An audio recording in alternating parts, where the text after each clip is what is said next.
Super? What's super? About 3 decades ago, Paul Keating pursued a controversial change. Ordinary Australians will be able to build a decent nest egg for their retirement. Today, it's a scheme worth nearly $3.5 trillion. And another Labor treasurer wants to more clearly define its ambition. Better living standards in retirement for as many Australians as possible.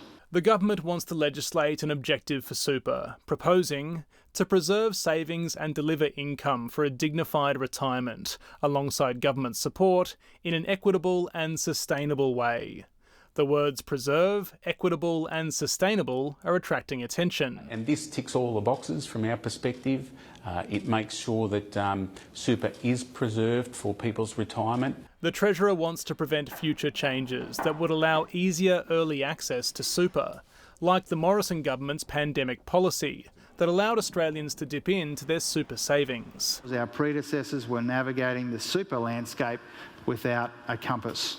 This made us vulnerable to wrong turns and wrong decisions. Labor also want to ensure a current coalition policy to allow first home buyers to tap their super for a deposit is never implemented. This is members' money. It's individual Australians' money.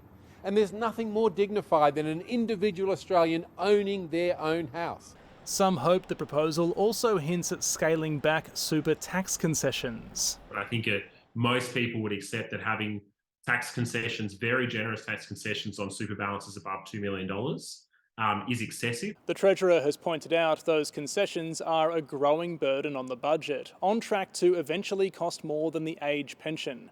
Changes could deliver substantial savings, but won't come without political blowback. Tom Lowry, ABC News, Canberra.